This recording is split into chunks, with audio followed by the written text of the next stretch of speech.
आप सभी का आर स्टडीज़ में। आज हम क्लास 11th का केमिस्ट्री का some basic concept of chemistry यहाँ पे हम कवर करने वाले हैं। तो स्टार्ट करते हैं हमारा आज का लेक्चर। तो ये जो चैप्टर है ये some basic concept of chemistry, हम केमिस्ट्री के यहाँ पे कुछ बेसिक कॉन्सेप्ट को हम यहाँ पे इस चैप्टर में कवर करने वाले हैं। तो सबसे पहले यहाँ पे हमारा जो केमिस्ट्री का सब्जेक्ट है उसके बारे में जान लेते हैं कि केमिस्ट्री एक्चुअल में होती क्या है।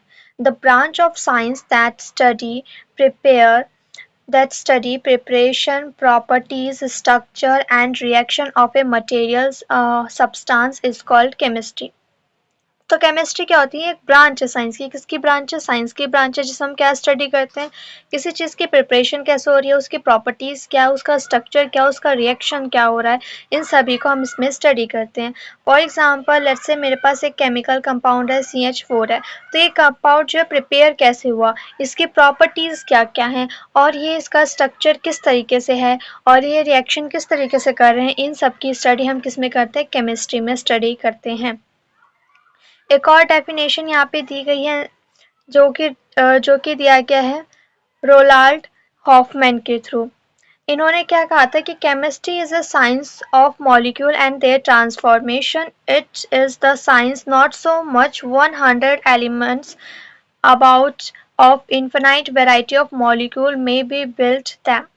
अब इसमें ये क्या कहना चाह रहे हैं कि इन्होंने क्या कहा था कि जो केमिस्ट्री होती है वो मॉलिक्यूल और उनके ट्रांसफॉर्मेशन के केमिस्ट्री होती है। लाइक अगर मैं एक बात करूँ तो H2+ में यहाँ पे जो O2 है ये मिलके क्या बनाता है? हमारा 2H2O बनाता है। ठीक है, तो यहाँ पे ये मिलके क्या बनाता है? हमारा 2H2O बनाता है। ठीक है, तो यहाँ पे क्या हो रहा है? यहाँ पे ये मॉलिक्यूल जो है आपस में मिलके क्या बना दे रहे हैं? एक नया मॉलिक्यूल बना दे रहे। तो हम इसमें इन मॉलिक्यूल के बारे में भी स्टडी करते हैं और ट्रांसफॉर्मेशन करके जो न्यू मॉलिक्यूल बनाते हैं या फिर पुराने मॉलिक्यूल ब्रेक होकर जो न्यू मॉलिक्यूल बनाते हैं उन सभी के हम यहाँ पे स्टडी करते हैं। और ये जो है ये सिर्फ 118 एलिमेंट के जो है साइंस नहीं है। मतलब हमें पता है कि जो पीरियोडिक टेबल में टोटल कितने एलिमेंट होते हैं? 118 एलिमेंट होते हैं, यानी कि 100+ एलिमेंट्स होते हैं। ये सिर्फ इन एलिमेंट की स्टडी नहीं है बल्कि इन एलिमेंट से बनने वाले मॉलिक्यूल और उन मॉलिक्यूल के होने वाली ट्रांसफॉर्मेशन, यानी कि उन मॉलिक्यूल से न्यू मॉलिक्यूल बनना, उन मॉलिक्यूल का ब्रेक होना, इन सब की हम स्टडी करते हैं। किसमें? हम केमिस्ट्री में इन सब की स्टडी करते हैं। और हमें ये भी पता है कि अब मान लो एक कार्बन है वो कई सारे एलिमेंट से जुड़ के बहुत सारे कंपाउंड बना सकता है और अगर वो बहुत सारे कंपाउंड्स बनाएगा तो यहाँ पे जो इनफाइनाइट वैरायटी ऑफ मॉलिक्यूल्स बन सकते हैं, क्योंकि यहाँ पे हमारे पास ऑलरेडी कितने एलिमेंट है? 118 एलिमेंट है और ये एलिमेंट अलग अलग एलिमेंट से जब ज्वाइन होंगे तो न्यू मॉलिक्यूल बनेंगे, फिर उनका ट्रांसफॉर्मेशन होगा, फिर वहाँ न्यू मॉलिक्यूल्स बनेंगे। तो यहाँ पे हम उन सभी की स्टडी करते हैं किसमें? केमिस्ट्री के अंदर। अब डेवलपमेंट ऑफ केमिस्ट्री, केमिस्ट्री की डेवलपमेंट किस तरीके से हुई थी हम यहाँ पे देखेंगे। सबसे पहले क्या होता है? फिलोसफर स्टोन किसे कहा जाता है? पारस को। पारस के बारे में हो सकता है आपने सुना हो। ये क्या करता है? जो मेटल होता है उसको गोल्ड में चेंज कर देता था, उसको हम पारस कहते थे, जो पुराने टाइम में हुआ करता था। अब नेक्स्ट क्या? एलिक्सियर ऑफ लाइफ। एलिक्सियर ऑफ लाइफ, एलिक्सियर का मतलब होता है अमृत, जिसकी वजह से इंसान क्या होता है? इमॉर्टल हो पाता है, यानी कि वो मर नहीं पाता। ये सारे पॉइंट्स एनसीईआरटी में गिवन पॉइंट्स हैं। केमिस्ट्री को पहले क्या कहते थे? रसायन शास्त्र कहते थे। हमारे एशियंट इंडिया में क्या कहते थे? केमिस्ट्री को रसायन शास्त्र कहते थे। अब Nagarjuna extraction of gold, silver, chemical, medicine. अब इसमें जो नागार्जुना थे इन्होंने क्या किया था? यहाँ पे गोल्ड को एक्सट्रैक्ट किया था, सिल्वर को एक्सट्रैक्ट किया था और कुछ केमिकल मेडिसिन को एक्सट्रैक्ट किया था इन्होंने। एक चक्रपाणी नाम के भी व्यक्ति थे, इन्होंने क्या किया था? HCS को यहाँ पे डिस्कवर किया था और इन्होंने सोप की फॉर्मेशन की थी फर्स्ट टाइम। किसके थ्रू? मस्टर्ड के थ्रू, ऑयल और एल्कलाई के थ्रू इन्होंने क्या की थी? सोप की फॉर्मेशन की थी। हालांकि अब के टाइम में यहाँ पे सोप की फॉर्मेशन किस तरीके से की जाती है? 18th सेंचुरी में जो सोप है उसकी फॉर्मेशन कैसे की जाती है? कैल्शियम कार्बोनेट लिया जाता है और महुआ सीड लिया जाता है और एरेंडा ऑयल लिया जाता है, जिससे क्या होता है? सोप की फॉर्मेशन होती है। अब एक वॉल ग्लू, जो दीवार में हम ग्लू का यूज करते हैं, उसको किससे बनाया जाता था? बॉइल्ड फ्रूट से, उबले हुए फ्रूट से, उबले हुए फ्रूट के सीड से, बाग से, इन सब चीजों से क्या बनाया जाता था? वॉल ग्लू बनाया जाता था। अब एक साइंटिस्ट थे, एक साइंटिस्ट नहीं होंगे, हमारे टाइम के आचार्य थे, इंडियन आचार्य, आचार्य कनंद। इन्होंने क्या कहा था, जो मैटर होता है वो स्मॉल पार्टिकल होता है, जिसे हम क्या कहते हैं, परमाणु कहते हैं। इन्होंने फर्स्ट टाइम बताया था कि जो मैटर होते हैं वो स्मॉल पार्टिकल होते हैं, जिसे हम क्या कहते हैं, परमाणु कहते हैं। और जो भस्म होता है, जो किसी भी चीज जल जाती है तो उसके बाद वहाँ पे जो भस्म बचता है, वो भस्म कैसा होता है, नैनो पार्टिकल्स होते हैं, बहुत छोटे छोटे यहाँ पे पार्टिकल्स होते हैं। अब कुछ एप्लीकेशन यानी कि कुछ यूजेस जो हमारे डे टू डे लाइफ में हमें देखने को मिलते हैं केमिस्ट्री की, जैसे कि फर्टिलाइजर्स में भी केमिस्ट्री होता है, जिसमें क्या होता है, एनपीके। एन का मतलब क्या, नाइट्रोजन, पी का मतलब है फॉस्फोरस और के का मतलब है पोटेशियम। यानी कि फर्टिलाइजर्स में क्या होते हैं, नाइट्रोजन, फॉस्फोरस और पोटेशियम प्रेजेंट होते हैं, नाइट्रोजन, फॉस्फोरस एंड पोटेशियम। एक एग्जांपल है यूरिया। यूरिया को भी यूज किया जाता है किसकी तरह, फर्टिलाइजर्स की तरह यूज किया जाता है। इसमें क्या होता है, अमोनियम सल्फेट होता है, NH4 2SO4, ये अमोनियम सल्फेट होता है। अमोनियम नाइट्रेट, ये भी क्या है, फर्टिलाइजर एक टाइप का, यूरिया भी एक टाइप का फर्टिलाइजर है, अमोनियम सल्फेट भी है।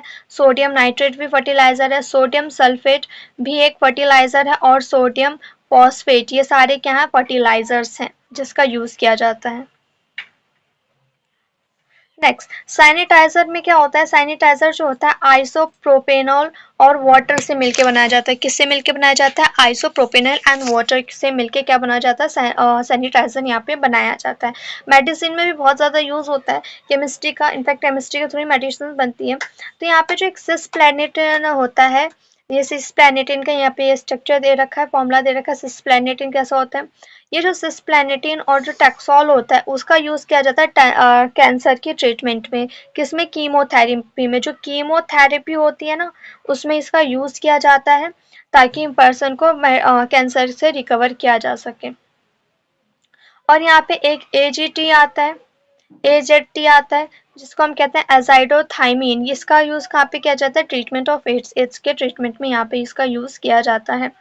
अब नेक्स्ट बात हम करते हैं CFC, क्लोरोफ्लोरोकार्बन, जिसके बारे में आपने सुना ही होगा।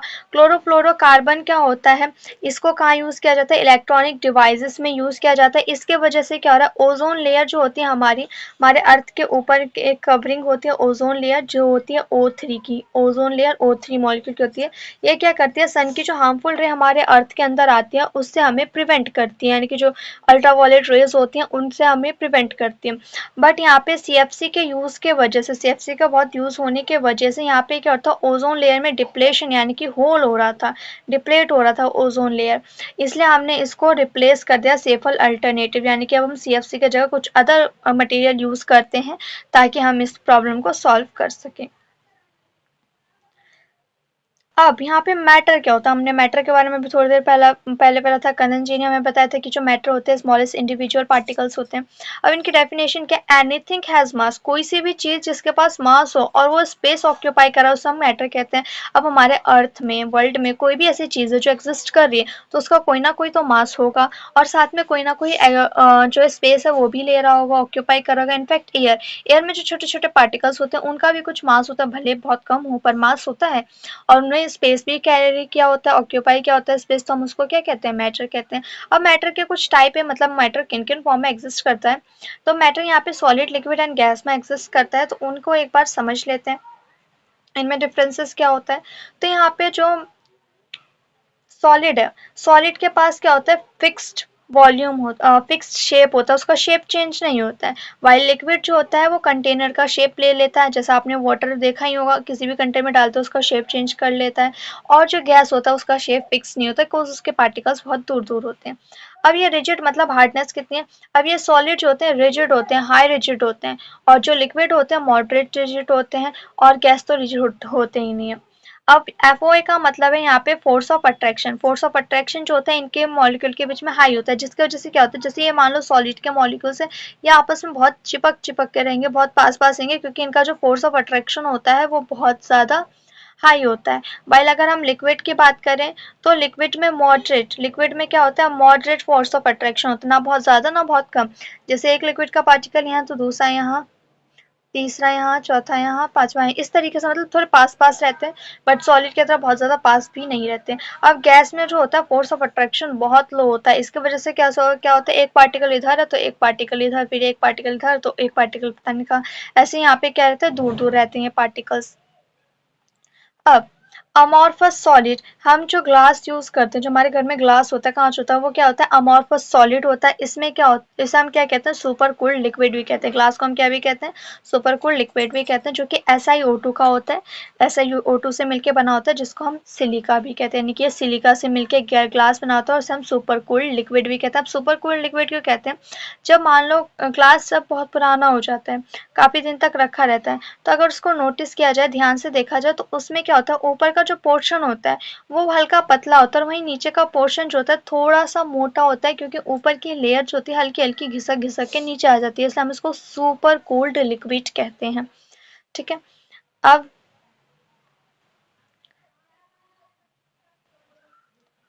अब सब्सटेंस कुछ प्योर होते हैं, कुछ इम्प्योर होते हैं, मिक्सचर होते हैं। प्योर सब्सटेंस में किसमें होता है, जिसमें सारे टाइप के पार्टिकल्स होते हैं सेम होते हैं। जैसे मैंने एक वाटर का कंटेनर लिया, तो उसमें सिर्फ वाटर वाटर वाटर होगा। अगर मैंने हीलियम के एटम्स लिए, तो उसमें सिर्फ हीलियम के एटम्स ही होंगे, कोई अदर चीज नहीं होगी, सिर्फ हीलियम होगा, तो उसे हम क्या कहेंगे, प्योर सब्सटेंस कहेंगे।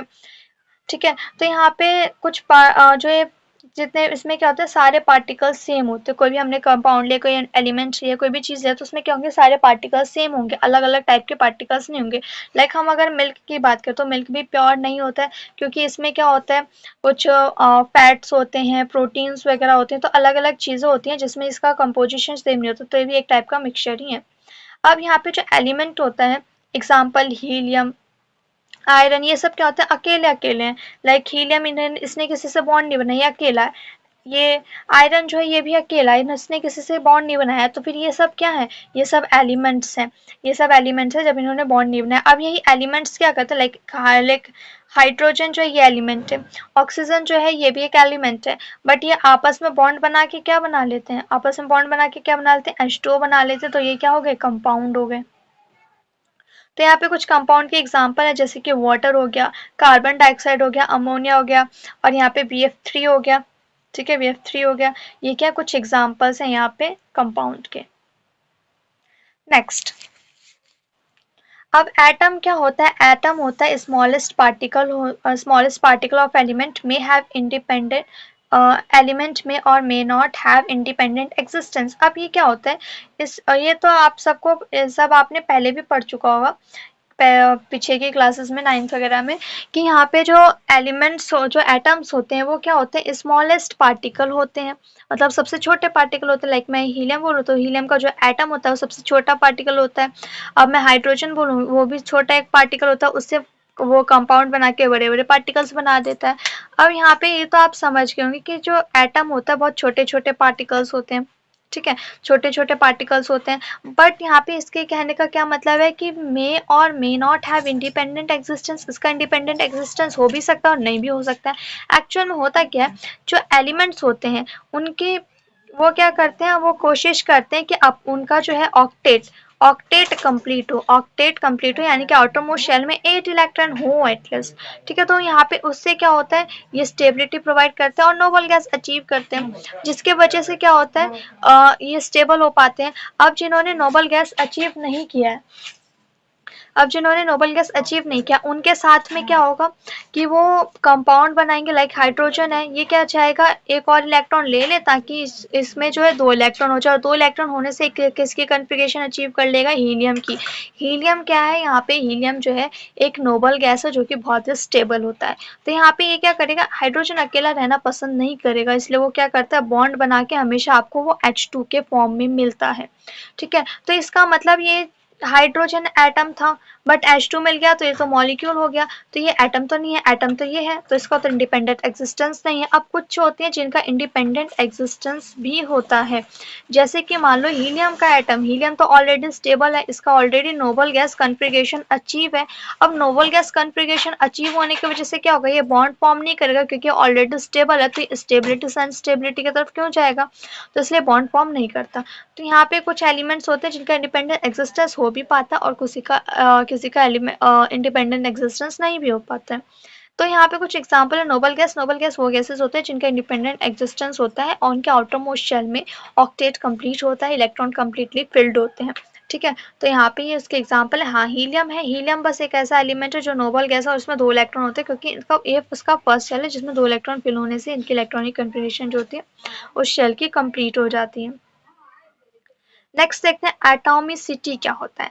एटॉमिसिटी क्या होता है, number of atom in A molecule. कोई भी मॉलिक्यूल है, लाइक अगर मैं बात करूं H2O, H2O में कितने एटम है, दो एटम हाइड्रोजन के और एक ऑक्सीजन के हैं, यानी कि टोटल कितने हैं, 2+1 यानी कि 3 एटम है। कितने एटम है, 3 एटम है।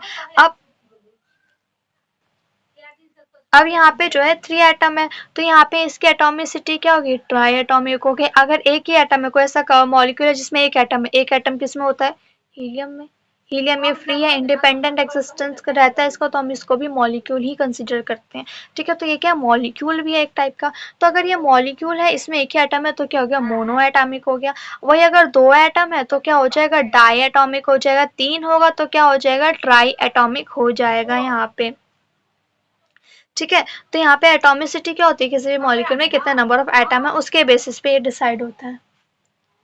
अब मॉलिक्यूल क्या होता है, स्मॉलेस्ट। अब मॉलिक्यूल क्या होता है, स्मॉलेस्ट पार्टिकल होते हैं। मॉलिक्यूल क्या होता है, स्मॉलेस्ट पार्टिकल होते हैं जिनका इंडिपेंडेंट एग्जिस्टेंस होना ही चाहिए। इट्स मीन क्या है कि जो, अगर मान लो कि अगर मैं बात करूं, लेट्स से मैं बात करती हूँ H2O की। ठीक है, H2O की मैं यहाँ बात करती हूँ, तो यहाँ पे H2 और O जो है, ये आपस में मिलके क्या बना रहे, कंपाउंड बना दिया इन्होंने। क्यों, क्योंकि हाइड्रोजन भी इंडिपेंडेंट एग्जिस्टेंस नहीं करता था और यहाँ पे ऑक्सीजन भी इंडिपेंडेंट एग्जिस्ट नहीं करता था, इन्होंने मिलके H2 बना दिया और थोड़ा स्टेबल हो गए। अब ये स्टेबल हो गए तो ये इंडिपेंडेंटली एग्जिस्ट करते हैं, इंडिपेंडेंटली रहेंगे। ठीक है, तो इनको हम क्या कह सकते हैं, मॉलिक्यूल कह सकते हैं। वही हीलियम ले लो, हीलियम का तो ऑलरेडी वो स्टेबल है, हीलियम ले लो, आर्गन ले लो। ठीक है, इसी टाइप से नियॉन ले लो। इन सब में क्या होता है, ये सब नोबल गैस होते हैं, इनका ऑलरेडी इंडिपेंडेंट एग्जिस्टेंस होता है। इनको इंडिपेंडेंटली एग्जिस्ट करने के लिए किसी अदर पर्सन से, किसी अदर एलिमेंट के थ्रू इनको बॉन्ड बनाने की जरूरत नहीं है, तो ये भी क्या है, मॉलिक्यूल है। ठीक है, तो मॉलिक्यूल क्या आता है, वो स्मॉलेस्ट पार्टिकल जिनका इंडिपेंडेंट एग्जिस्टेंस हो, उसे हम क्या कहते हैं, मॉलिक्यूल कहते हैं।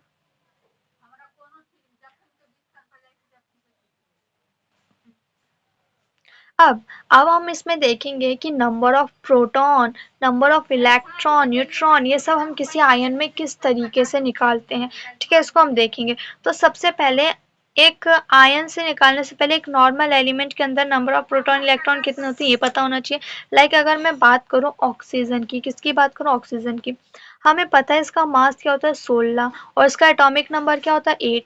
ये एटॉमिक नंबर जितना होता है उतना ही उसके अंदर क्या होते हैं, नंबर ऑफ प्रोटॉन होते हैं और उतने ही नंबर ऑफ इलेक्ट्रॉन होते हैं, अनटिल अनलेस इसने कोई इलेक्ट्रॉन गेन या लॉस ना किया। ये मान लो यही क्या करते हैं, दो इलेक्ट्रॉन लॉस कर दिया। मान लो ये O2 नेगेटिव है, यानी कि इसने दो इलेक्ट्रॉन गेन, O2 नेगेटिव है यानी कि इसने दो इलेक्ट्रॉन गेन किया। अब इसने दो इलेक्ट्रॉन गेन किए, इट मीन 8 इलेक्ट्रॉन तो इसके पास पहले थे, प्लस इसने दो इलेक्ट्रॉन गेन किए, इट मीन इसके पास कितने इलेक्ट्रॉन हो गए, 10 इलेक्ट्रॉन हो गए। बेसिक चीजें थी। अब हम आयन में कैसे निकालते हैं वो हम देख लेते हैं। हमारे पास एक आयन दे रखा है SO4। क्या है एक ion, SO4 negative, SO4 negative, ये है SO4 नेगेटिव। इसमें अब हम निकालते हैं। ठीक है, अब यहाँ पे जो S है, इसमें देखो S की जो यहाँ पे ऊपर जो एटॉमिक मास लिखा जाता है और नीचे क्या लिखा जाता है, एटॉमिक नंबर। अब S में एटॉमिक नंबर कितना है, 16 है। कितना है, 16 है। चलो ठीक है, एक ऐसा तो एक 16, ओके। अब हम प्लस कर देते हैं।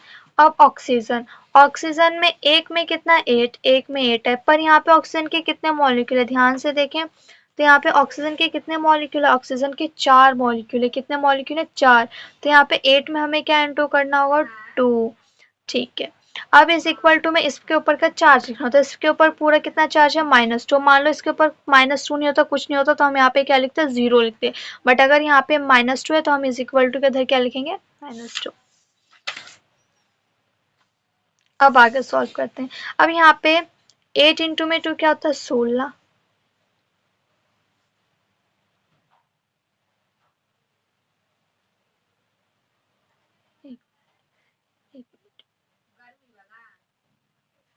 यहाँ पे 16 नहीं है, यहाँ पे एक्चुअल में 4 होगा, क्योंकि यहाँ पे ऑक्सीजन के कितने मॉलिक्यूल हैं, ऑक्सीजन के 4 मॉलिक्यूल है, तो यहाँ पे क्या होगा, 4 होगा।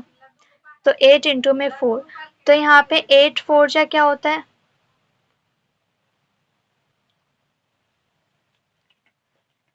8 4 जा क्या होता है यहाँ पे 32 होता है, ठीक है। और ये 16 हमने ऊपर से नीचे उतार दिया।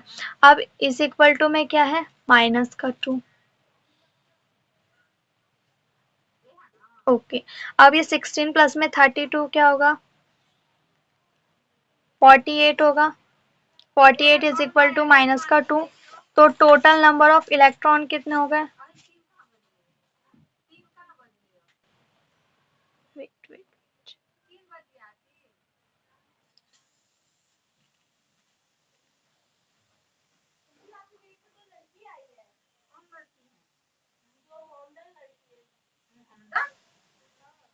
ठीक है 48 इलेक्ट्रॉन है, कितने 48 है। और यहाँ पे ये जो होगा 2 इलेक्ट्रॉन और थे तो हम इसमें क्या करेंगे 2 इलेक्ट्रॉन को ऐड कर देंगे। क्या करेंगे हम यहाँ पे 2 इलेक्ट्रॉन को ऐड करेंगे, ठीक है। क्या करेंगे यहाँ पे हम 2 इलेक्ट्रॉन को ऐड करेंगे तो ये 48 प्लस 2 कितने हो गए 50 इलेक्ट्रॉन हो गए।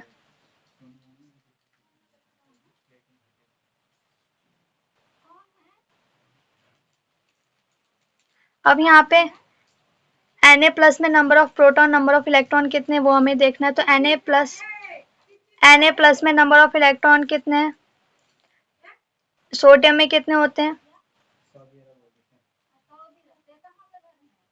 11 होते हैं। और इसने क्या किया एक इलेक्ट्रॉन लूज किया, +1 है मीन्स एक इलेक्ट्रॉन लूज किया, तो हम इसमें क्या करेंगे माइनस करेंगे एक इलेक्ट्रॉन को। तो ये कितने इलेक्ट्रॉन हो जाएंगे इसके अंदर 10 इलेक्ट्रॉन हो जाएंगे 10। अब Cl नेगेटिव जो होता है इसमें कितने होते हैं 17 इलेक्ट्रॉन होते हैं। -1 है +1, -1 है इसका मतलब एक इलेक्ट्रॉन और है तो हम +1 कर देंगे, +1 कर देंगे तो यहाँ पे कितने इलेक्ट्रॉन हो जाएंगे 18 इलेक्ट्रॉन हो जाएंगे। ओके, अब यहाँ पे एल्यूमिनियम कितने हैं 27। एल्यूमिनियम में कितने होते हैं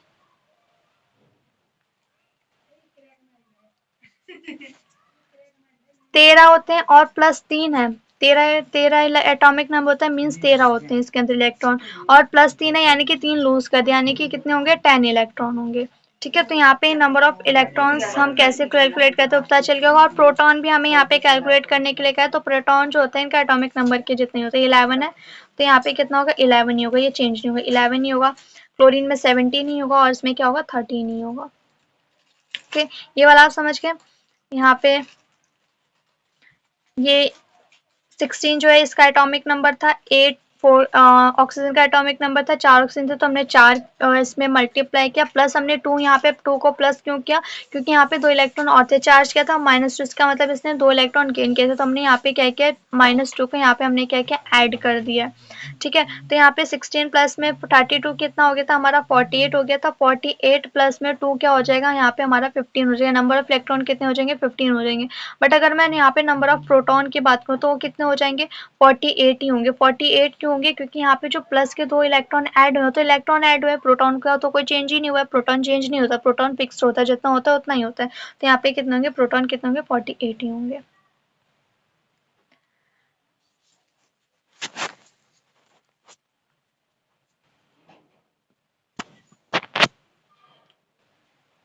अब हम देख लेते हैं कि मिक्सचर क्या होता है,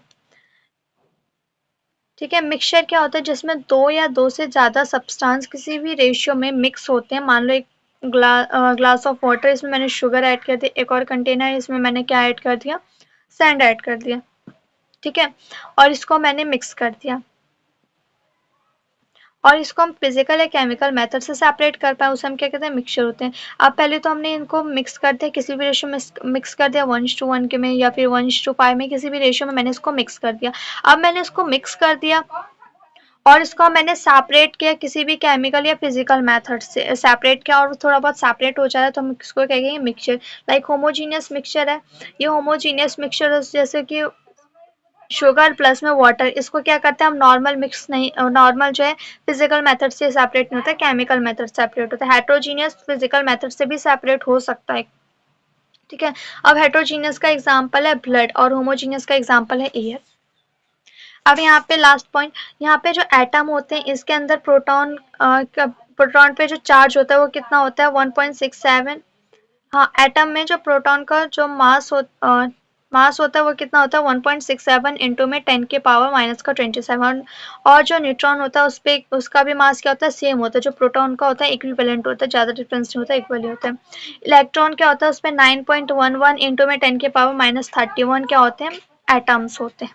मतलब इलेक्ट्रॉन का मास होता है 9.11 इंटू में 10 के पावर माइनस का 31। ठीक है, अब यहाँ पे जो ये यहाँ पे तो number of proton number of neutron जो होते हैं इनका मास बराबर होता है, और ये कितना होता है 1 एटॉमिक मास यूनिट के जितना।